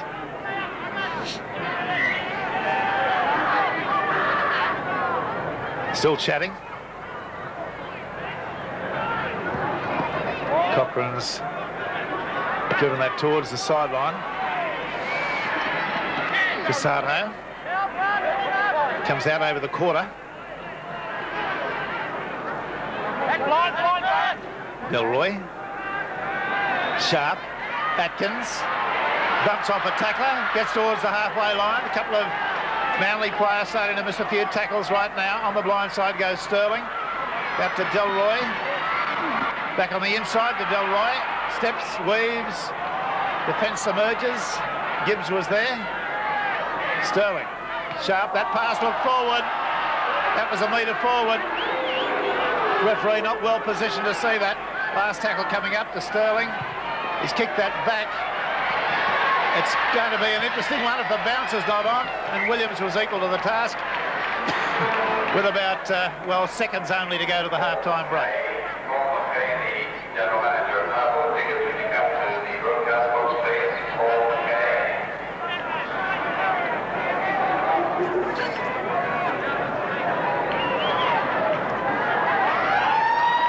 Well, there's the hooter at the half-time break. We've got a scoreline that reads Manly bring it 10, Parramatta 4. The try scorers for Manly have been Des Hasler and Ian Barclay. The goal has been kicked by Mel Cochrane. The Parramatta points have come from 2 penalty goals to John Muglinton, 10-4. Well, both sides back on the field now, recapitulating the score. Manly 10, Parramatta 4. And Graeme Hughes, I think the most telling factor that's come out of this game is the very heavy penalty count that's running against Manly at the moment. They're 8-2, and the last 7 have gone to Parramatta. So that's something that Bob Fulton will have certainly hammered into his team at half-time. Very heavy penalty count against Manly, but I feel they've only got themselves to blame. By the way, there's no changes to either side, of course. Themselves to blame as we see the kick-off here from Mick Stone for this second 40 minutes. What they've got to do is really retain possession. I was waiting in the last 10 minutes of that first half for them really to deliver the final blow to Parramatta and put them to sleep for this game. They've had plenty of opportunities, and they just keep on putting the ball on the deck. OK, well, we'll see what they can do in this second 40 minutes. It's Parramatta in possession at the moment, just outside their quarter. Laurie, the lock forward, getting up and playing it. He's had a pretty useful game too. Wynn has been their most damaging forward. And I suggest that there would have been a bit of chat in the Manly side at half-time about the way the marker is not watching the dummy half running, because there's been some very long runs made by Parramatta very close to the ruck. So the last tackle coming up with Parramatta about 5 metres short of the halfway line. To Delroy. Delroy goes to Sterling, kicks it straight down the middle of the field. Williams should get to it on the first bounce. He does that. Trying to run it back. He evades. No, he doesn't. There was a limpet-like grip came in there from Casato. Ronson belted to the ground there by Muggleton. Williams. Vaughton looking for support. He's got it out to Michael O'Connor, who's up over the quarter line. And young Park was unable to get himself positioned on the inside to take a pass there. Now Barclay with a good step. Comes back to within about 8 metres of the halfway line. Gibbs. He's had some damaging runs. And there's a penalty. That's the first penalty for 7 penalties. The previous 7 have all gone to Parramatta. That makes it 8-3 in Parramatta's favour. The scrums, 4-2, 1 against the feed, all in Manly's favour. The penalties I've given you. Handling errors, Manly 11, Parramatta 7. Missed tackles, Parramatta 22. Manly 10. That's a fairly significant... There's the pass being knocked down by Cochrane, and it's fallen on by Muggleton. Bit of careless football there. Inability there again. They're making an inroad right from the dummy half position. Manly players turning their back on that situation. Sterling. Is Wynn coming close to it? Meredith's back on again. He's had his 5 minutes in the bin. Well, Muggleton's head was jolted back then, but it wasn't from a fist or anything. It was just the jolt of a shoulder coming in hard. Jackson. And Cochrane was all over him like a Black Death there. Delroy. Sterling. Looking for the kick downfield. Nicely taken by Park, about 10 metres out from his line. He's going to come across here, and he's well tackled. His body jolted and contorted there. It was Atkins, the fullback, who brought him undone. Meredith evades one tackle, skips out of another. Comes up towards the quarter line. Hasler, there's a great big yawning gap out there. If Barclay can get it out wide, he's pushed one off. Got a pass out to O'Connor. It's gone out to Park. Park's up the sideline. Sharp won't get to him. He's looking on the inside. Gets a pass there to O'Connor. O'Connor gets a pass to Shearer, and Shearer drops the ball right on the line. Oh, butchering a try. Great work there by Park. O'Connor. There's on the State Bank replay, Park really showing a clean pair of heels. You couldn't expect the hooker Sharp to get to him. He got his pass in nicely to O'Connor. O'Connor got a one-handed pass away to Shearer, and Shearer couldn't do anything about it. That's the try line there. Hunt is caught by the leg. Got it back to Delroy. He's not going anywhere. There's tons of defenders. Sharp, a slow trot back. He's been winded or hurt in the play upfield.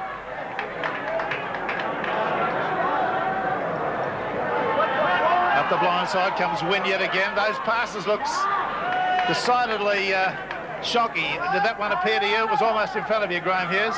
Well, they are very, very line ball decisions for the referee, but Parramatta are starting to hit the ball up strongly. They keep on hanging in there in games like this. They're gaining 5-10 metres every time the forwards take the ball up. And Peter Sterling, well, he's got the breeze at his back. The pressure's on Manly Warringah. As I said at the start of the second half, they've only got themselves to blame with the number of balls that they've spilled throughout this match. They should be in a better position than they are. What they've got to do is just start taking it up forward in the forwards like Parramatta. There are plenty of gaps out wide in a very reshuffled back line of the Eels. All right, the scrum, a critical one. It's in, and it's out the Manly side. I reckon that Laurie, the Parramatta lock forward, was out of that scrum before the ball was. Vaughton, away to Shearer. Stands in a tackle. Martin Meredith up to the quarter. He's lost the football. It really is too bad. It really is too bad. Manly are not playing like a side that are intent on winning the game. Again, an inroad made very close to the ruck. Well, he's got him hitting it up close to the dummy half situation. Sometimes the passes are no more than a yard and a half off.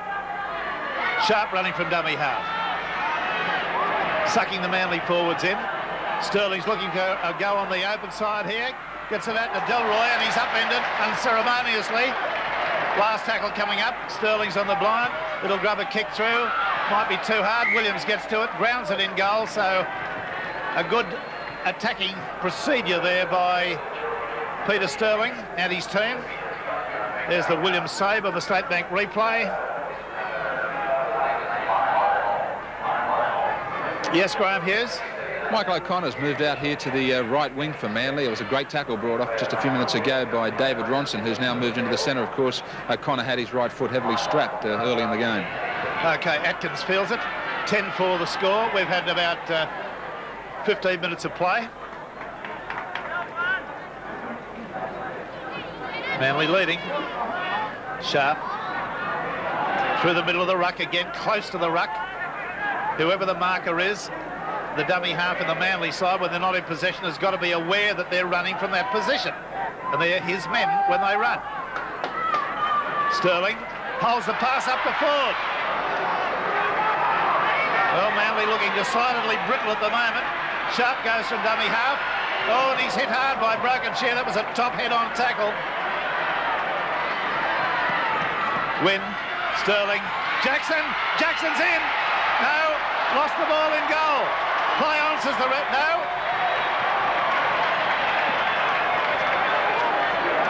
The referee saying quarter line dropout. That's the ruling he's made. Cochrane can't get to him, but Daly can with a heavy backslam. Sterling. Forward. Wrong foot's Gibbs.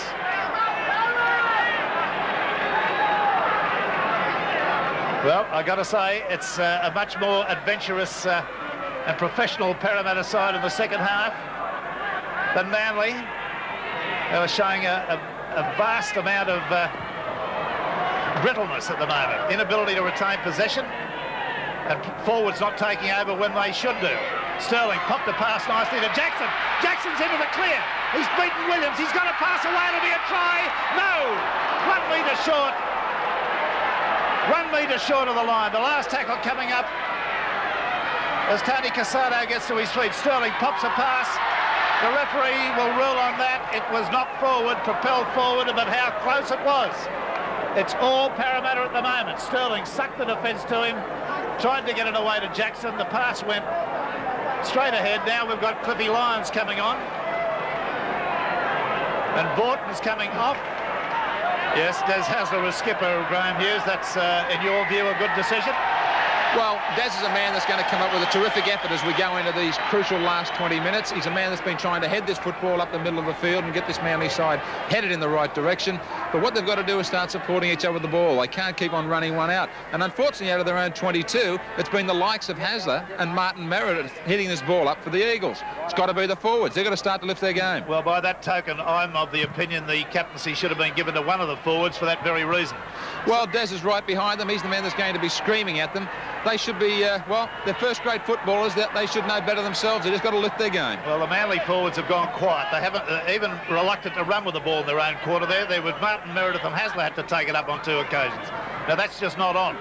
There are 6 forwards, and they should be talking to each other and giving each other a turn at clearing the ball.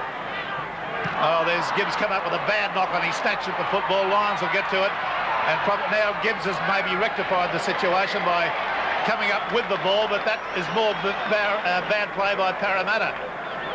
There was a ball lying there on the ground for long enough for it to be cleaned up, but Gibbs, to his credit, does get up, as you'll see, chase the ball and suddenly realise he can rectify the situation, which he does. Now the scrum to be fed by Peter Sterling. It's out the Manly side, second win against the feed. Laurie picks off Hasler as he comes with a sprint. Lyons goes in behind the defence again and runs strongly, gets it up to the corner. Hasler, Meredith, Barclay. Barclay can't get released there. He's looked to get a one-handed pass away.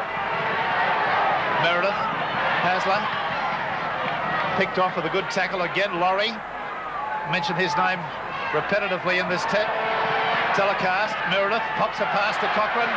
Cochrane away to Hasler. Hasler got a pass out there to Michael O'Connor. It's out to Ronson. Ronson looking for support. Gets it back inside to Barclay. Barclay on the surge. He's only about a metre out. Great defence by Parramatta. Cochrane runs from dummy half. A long cut-out pass. It goes to Martin Meredith. The kick in behind the defence. Where's the ball? The ball is still there. I think it's a try. No, referee Stone says knocked on. A head-on shot would show that fairly clearly. That's exactly what we're getting. Martin Meredith got the chip in behind them.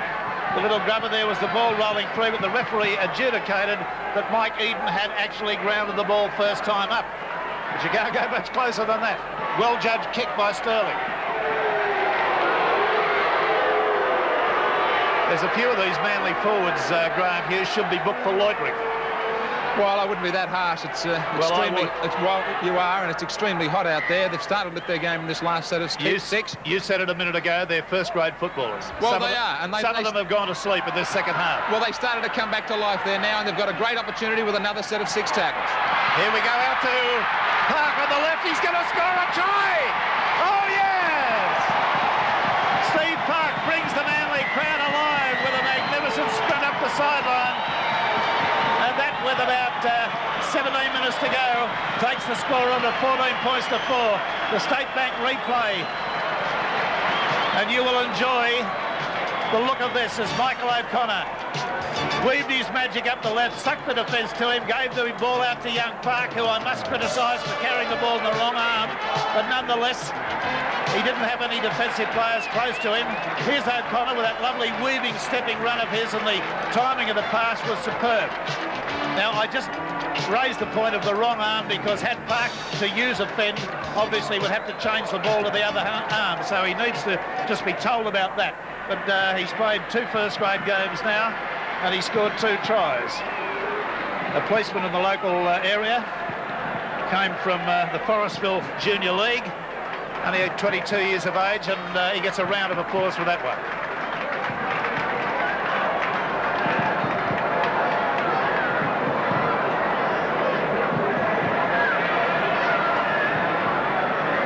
Now Michael O'Connor hasn't been a great day's goal kicking for Cochrane.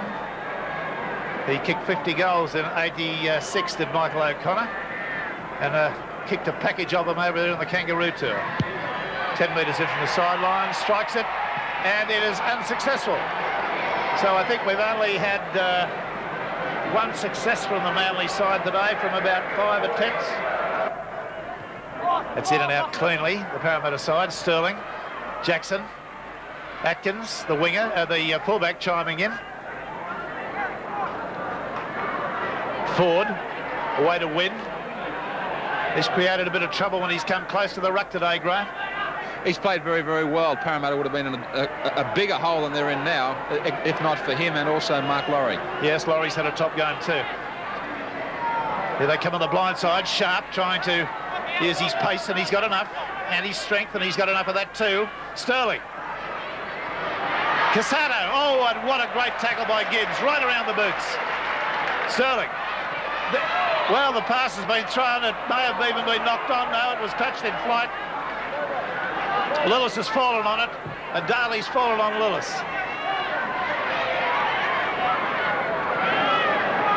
Casado, they're only about 9 metres out from the Manly line. Probing, Laurie stands in a tackle, gets it away there to Lillis, about 2 metres out. Bit short-handed on the right-hand side of the park of Manly. There's Sterling, Wynn, trying to hurdle his way through. Plays it forward. Who's got it? Well, that's going to be a line dropout. So Wynn got up and played the ball forward, and the ball was grounded in the in-goal area, so it'll be a line dropout. Obviously grounded by a Manly player. 12 minutes to go.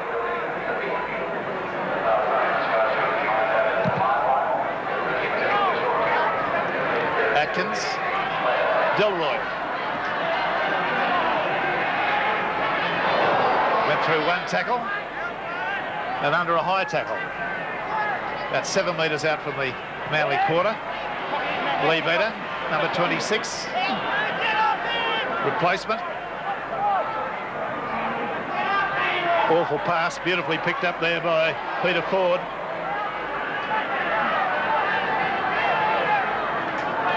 Sterling, Jackson, all-embracing tackle from Gibbs, arms locked to the side. Win again.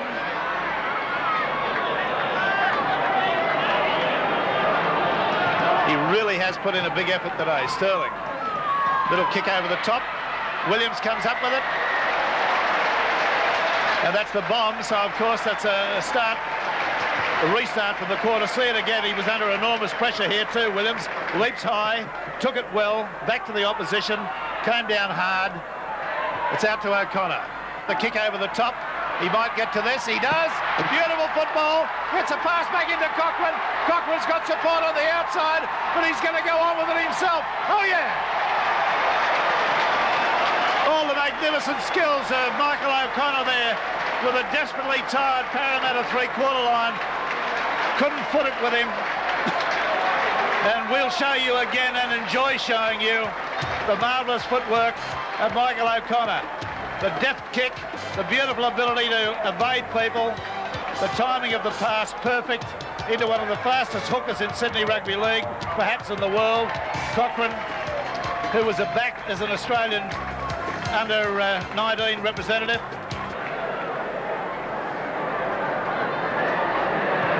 Well, there he goes.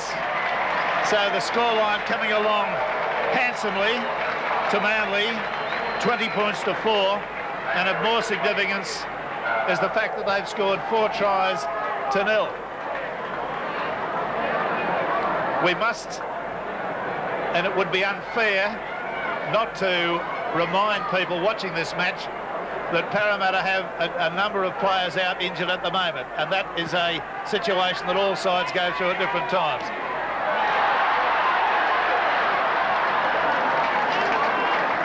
Okay, we appear to have a replacement on there at the moment. Number 31. Jeremy Ticehurst out there replacing David Ronson. Barclay. Meredith drops the ball. It's going to be play on. No, it's not. It's going to be bring it back, says the referee. There were enough knock-ons in that lot for a game.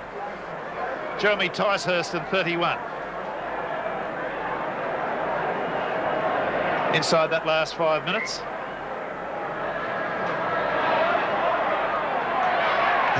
Hasler, Meredith. Still Laurie, tackling to the end. Lyons. Away to Barclay.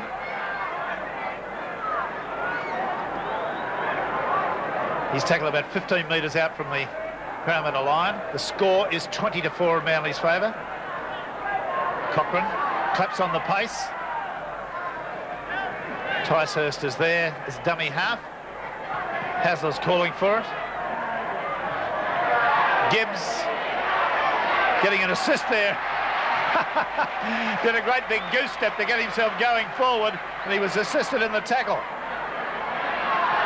Daly threw the dummy there and went and gained about 5 metres. Hasler, the cutout pass out to Barclay. Barclay's in!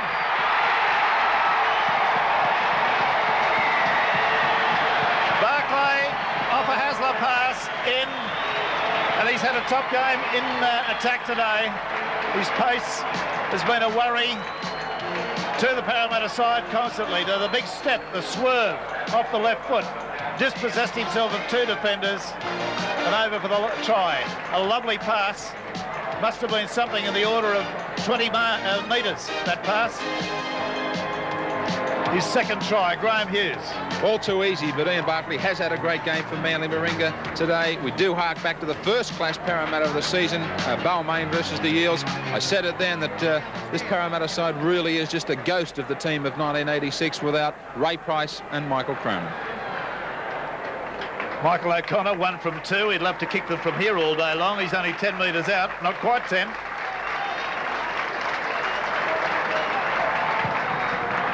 And he gets his second goal. So that scoreline now is becoming an embarrassment. Manly 26, Parramatta 4. I had an ominous feeling about this game today when the under-23s went down with a late surge from the Parramatta side, and then the reserve grade were donkey-licked and never looked in it. I thought, my heavens, it's going to be on again. Ticehurst, replacement, back to the quarter.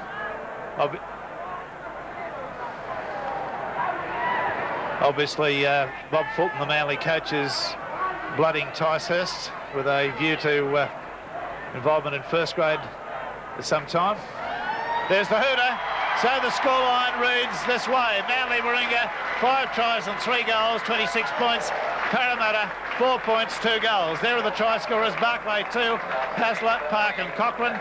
Cochrane 1 goal, O'Connor 2. The Parramatta side unable to score a try. Only 2 goals. They were from Muggleton. Last season was a good one. The game's on the up and up. This year, it'll be even better. The battle for the Winfield Cup. True, we've lost some giants. They were a credit to the game. But we've also found some young'uns. They promise to be the same. That's what the big game's all about. It happens every year. We lose a few of our heroes, but find others who know no fear. We see them give it all they know. We see them give it their best shot.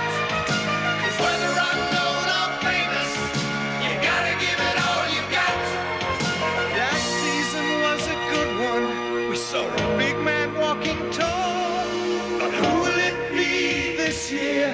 collect the greatest prize of all. A split round of Rugby League. Here's all the highlights from all the other games. This weekend's split fourth round of matches was just 58 seconds old when St George captain Craig Young fell foul of fellow policeman referee Kevin Roberts. He made a date with tomorrow night's league judiciary meeting, the charge attacking the head of an opponent with his forearm. Down to 12 men, the Dragons were no match for the Roosters, who turned in their best performance of the year, scoring 8 tries to nil in a thoroughly deserved 44-2 victory. Former Queensland winger Wayne Chalice enjoyed the space out wide to cross for a hat-trick of tries. And former Dragon Steve Morris, playing against his old club, lived up to his nickname of Slippery, leaving the St George defenders in his wake with 2 sprints to the try line. The Roosters remain undefeated, enjoying a romp on the Sydney cricket ground under lights. The Balmain Tigers stayed on top of the premiership as well, but had to battle for most of the match against Cronulla at the Endeavour field. The Sharks enjoyed a 4-2 lead at the break and appeared on course for the upset of the round. However, just 5 minutes into the second half, the brilliance of Scott Gale and skipper Pearce orchestrated a 70-metre try. And when Gavin Hanrahan crossed in the corner, the Tigers appeared to take a stranglehold on the 2 premiership points. But the Sharks weren't about to give up. When Craig Diamond crashed over in the corner, Cronulla were back in the ball game. However, a Benny Elias field goal sealed the match 15-8. Jack Gibson's boys down, but certainly not disgraced against the league frontrunners. At Belmore last night, almost 12,000 supporters turned up for the Canterbury West match. Maybe to see Steve Mortimer in action after this week's sensational press surrounding his in-house differences with coach Warren Ryan. However, their attention was quickly attracted by a brilliant solo effort by Terry Lamb. Lamb scored all of the Bulldogs' points with 4 tries and 5 goals to set a new club point-scoring record. He eclipsed George Tailforth's previous mark of 20 points from 10 goals in a match in the mid-70s. The battling Magpies scored 3 tries after being down 8-0 after 9 minutes, proving once again that they can't be underestimated in 1987. In the end, though, they succumbed to the better side of the night. The Bulldogs, inspired by Lamb, Mortimer and prop forwards Tunks and Kelly, running out winners 26 points to 16. At Seaford Oval, Canberra led Norths 2-0 at half-time, but lost their winger Phil Carey right after the break. Sent off by referee Dennis Spagarino, Carey will face the tribunal tomorrow night on a head-high tackle charge. With Canberra down to 12 men, Norths quickly seized the advantage, running in 2 quick tries in succession. The first to Mark Cannon, then skipper Mark Graham gave the Bears an 8-2 lead. The Raiders responded despite being a man down, and when Terry Regan scored a soft try, the scores were locked at 8-all. It took a penalty goal 15 minutes from full time to finally give the Bears supporters something to smile about this year. The Bears up in a tight one in a result which obviously didn't please the Canberra supporters. Referee Spagarino and his touch judges needing a police escort in a dramatic end to the Raiders' previously unbeaten run. Besides today's State Bank big game, Sydney fans were treated to only one other match in the split round. At Redfern Oval, the locals saw only 1 try in the first half. Steve Maven's pace gave the Rabbitohs a 6-2 lead. However, Penrith were unlucky not to go to the break on level terms. Alexander turned the Rabbitohs' defence around. Lydiard loomed in support, but referee Greg McCallum ruled he didn't ground the ball and a golden chance when begging. Early in the second half, Steve Maven scored try number 2 and the Rabbitohs bounced to a 12-2 lead. Maven's great pace treating the opposition, but surely the antics at the South Centre would earn the ire of coach George Piggins. Alexander was instrumental in the Panthers' second half fight back, sending Gerard in for the try. But Coleman's neat field goal put South out of reach with a 13 points to 6 victory. Well, once again, plenty of upsets in Series 4 of the Winfield Cup. Let's just check those results for you right now. Eastern Suburbs with that mammoth victory over St George after the Saints had lost Craig Young early on. Balmain maintained their unbeaten record. North Sydney, a bit of an upset over the Raiders at Seaford Oval. Canterbury continue on their winning way. South Sydney, an upset I would guess in most quarters over the Penrith Panthers. And Manly with that huge win over Parramatta in the State Bank big game, 26 points to 4. Of course, the table now looks like this with Balmain and East clearing out. Manly chasing them, Canterbury and Canberra only 2 points further back, and Illawarra and Cronulla on 4. And of course, Parramatta, the 86 premiers, struggling down near the bottom of the table with North, Penrith and South Sydney. Now, next weekend's matches are Balmain versus East, St George versus Canberra, North versus Illawarra, Parramatta against Canterbury, still trying to get back on the rails, the Eels, West and South, Penrith and Cronulla, and Manly Warringah, the bye. Well, I trust you've enjoyed all the action, and we look forward to your company once again next week. Until then, I'm Graeme Hughes. Goodbye for now.